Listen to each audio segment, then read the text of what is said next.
King Philip was known as the Fair. But when he caught his daughters-in-law having affairs with knights, he resorted to an extremely gruesome punishment to ensure it wouldn't happen again. Many rulers have led with extreme egos or great ambitions, but King Philip IV of France took self-righteousness to another level. Acting under the divine calling he believed God had placed upon him, he showed little mercy or emotion in general. His willingness to do whatever it took to ensure his vision earned him no shortage of enemies and perhaps an early grave. Born in 1268, his mother was Isabella of Aragon, while his father was known as Prince Philip the Bold. While on a crusade in August 1270, King Louis IX, Philip IV's grandfather, died and pulled the chain of succession up, making Philip the Bold the new king, and Philip IV's brother, Louis, the heir apparent. Sadly, Philip would grow up without his mother. In January 1271, the pregnant queen-to-be had a nasty fall from a horse, killing her and her unborn child.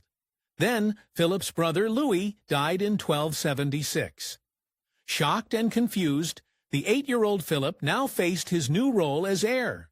He wasn't king yet, but if the swiftness of the past few losses in his family were anything to go by, his ascension could come at any moment.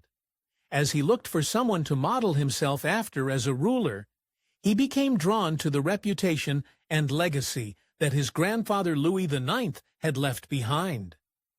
Under his rule, many admired Louis IX for his righteous disposition, and stories of his works, often miraculous, continued to spread after his passing. Philip IV came to believe that not only was God charging him with following in his grandfather's footsteps, but also to lead France as Catholicism's chosen protector. When royals marry, it's almost always to get some political or financial benefit, as was Philip IV's marriage on August 16, 1284. In marrying Joan of Navarre, Philip would benefit by expanding his land to include Brie and Champagne, since Joan was set to inherit them. They also lucked out by actually falling in love with Philip, refusing to remarry after her later passing. With strong ambition and his future queen by his side, Philip was ready to reign by the time his father died. While fighting a campaign against the Kingdom of Aragon in 1285, King Philip III died of dysentery. So, at the young age of 17, Philip IV took the throne on January 6, 1286. Befitting someone with such strong idealism, the new King Philip had one goal above all, ensuring that the monarchy would only get stronger. As a whole, this meant changing the way previous sovereigns had ruled, especially by giving more authority to his own bureaucracy, which included officials whose chief concern was the letter of the law. Once he took the throne, King Philip IV faced one of the biggest problems he inherited from his father: debt. The previous king's conflict with Aragon had been expensive, and had largely been financed with borrowed money from the Knights Templar. Around this time, Aquitaine remained a vassal state under France's rule, with its duchy held by King Edward I of England. As such, despite his likely begrudging attitude, the English king had no choice but to pay regular homage to King Philip. And by 1291, relations between the two kings became tense. In the early 1290s, those tensions escalated into conflict. Sailors from either kingdom had started attacking and taking captive any opposing ships they came across, with the English sacking the port city of La Rochelle. To straighten things out in 1293, King Philip summoned King Edward. But Edward was not thrilled about appearing before Philip in person, so he sent his brother. This seemingly worked, and the monarchs negotiated a deal where Edward would temporarily give Philip Gascony, in fealty, as duke in exchange for Philip's forgiveness. Unfortunately, the peace didn't last, and it wasn't long before the English king received another summons to Paris in April 1294. This time, though, Edward had had enough, and rather than try to send someone else, he simply refused the summons entirely. Edward's refusal had immediate repercussions, and in the following month he lost great amounts of land for his failure to appear in person. This meant that his surrender of Gascony became less temporary, and Philip went as far as to revoke his Duchy of Aquitaine. When Philip seized pieces of Edward's lands, it wasn't just in writing. The French army marched into Gascony and Aquitaine, taking them by force. Naturally, Edward had only one answer to this, and he officially declared war on France in 1294. But he wasn't alone. Just a few years into the conflict, the county of Flanders also turned against King Philip.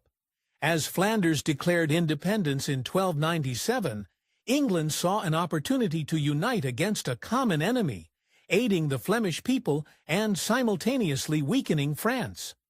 However, France was not without allies and quickly called upon their old alliance with Scotland to help in the coming conflict.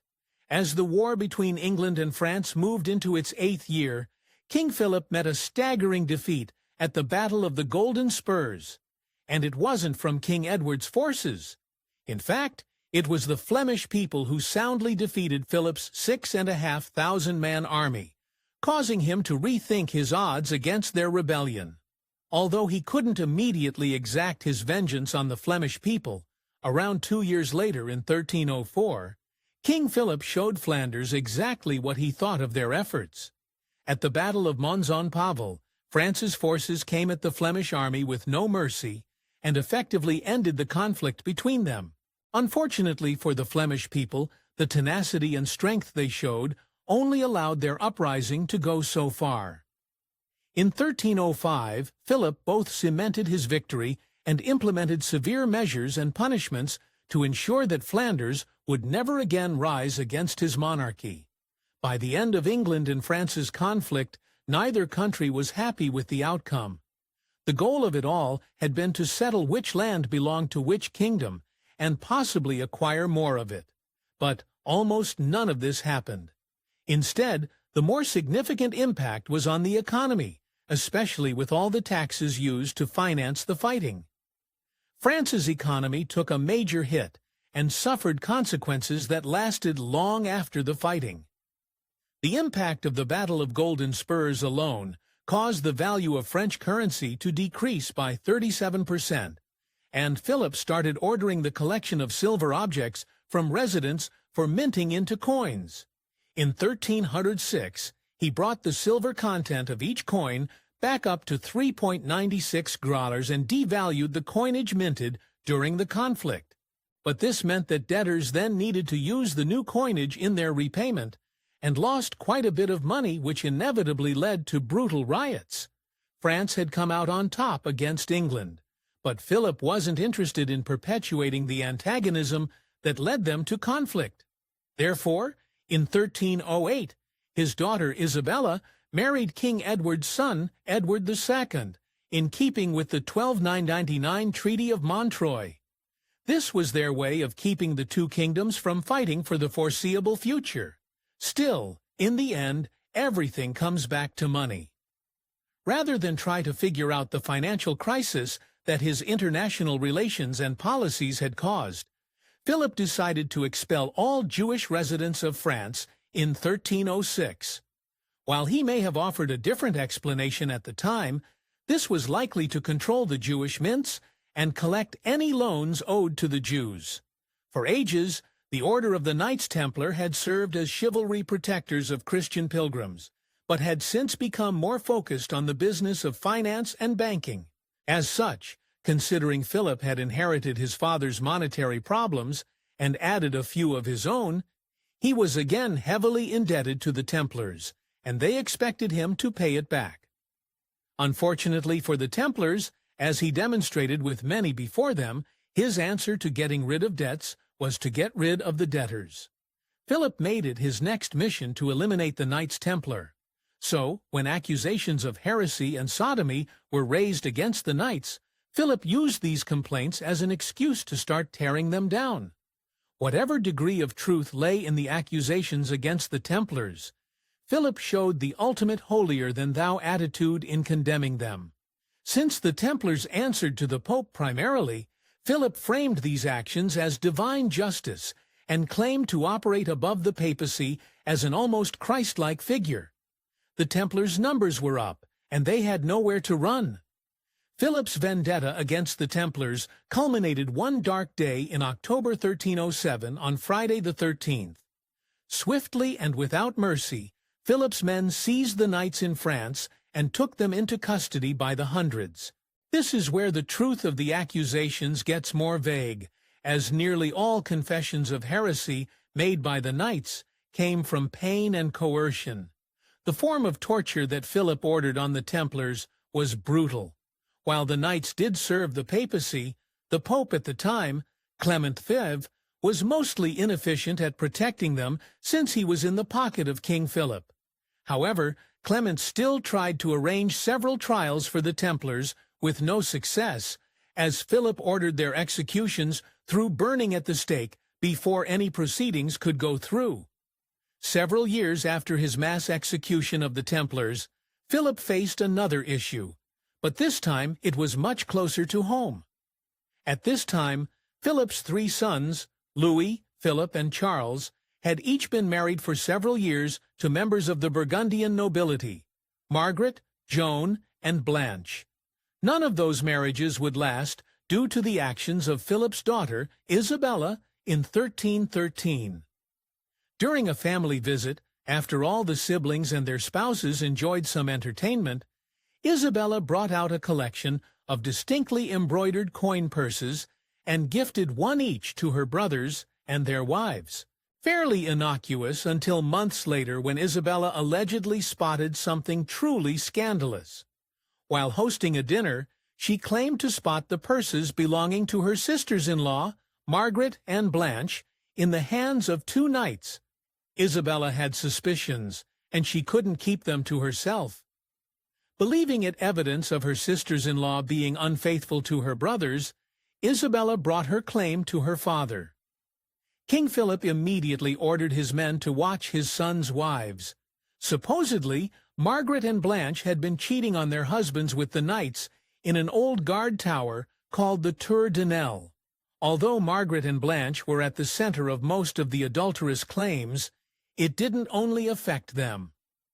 Rumors started to circulate that Joan not only knew about the affairs, but had also been unfaithful to Prince Philip, despite evidence suggesting their marriage was the happiest of all three. Of course, modern experts have their own opinions.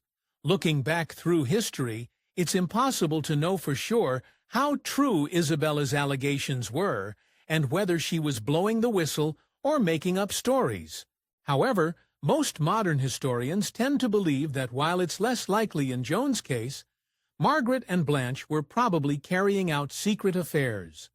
Whether she fabricated the story or truthfully exposed a scandal, some have posited that Isabella may have done so to achieve her own political gain.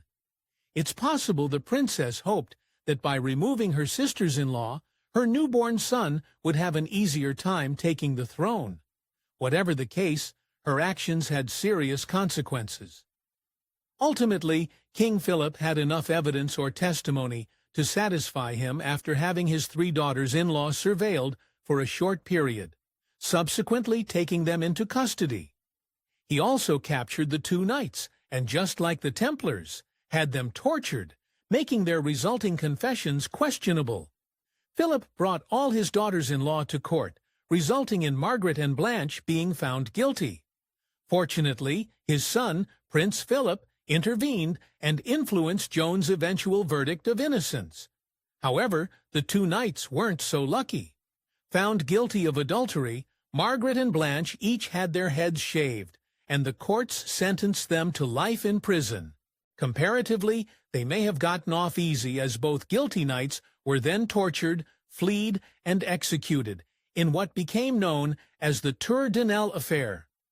Of course, these weren't the last significant executions Philip would order. In 1314, Philip faced further scrutiny when two of the last surviving Templars spoke to the public. Preceptor of Normandy de Charnes and Grand Master of the Temple, Jacques de Molay, revealed to everyone that Philip had coerced their confessions out of them, and they were only guilty of betraying their order to save their own lives. Although valiant, this action sealed their fate. Outraged, Philip immediately ordered the executions of the two knights, foregoing any formal hearings. Then one horrible March evening, Philip's men placed de Mole and de Charest on wooden pikes and burnt them alive. This only helped their case, as many heard of the Templars' unflinching composure throughout their execution, and considered them martyrs. Meanwhile, King Philip's own death wasn't far, and it was anything but heroic. In late 1314, while hunting in the forest of Alat, the king suffered a cerebral stroke. Although he initially survived and even looked like he might recover, he succumbed to his condition and died on November 29th. Some saw this as divine retribution. Around 7 months before King Philip's death, Pope Clement V had also died, likely from lupus. The timing of both being so close to de Mole's execution led many to believe that something of a higher power was at play. Soon, a legend started to spread that as he burned, the late Templar Grand Master had cursed Philip, or even that he told God of the king and pope's treachery. Thanks for watching History Expose. If you love uncovering the best stories in history, hit like and subscribe to keep exploring with us. Don't forget to visit our main page, Factate, for more incredible facts about everything.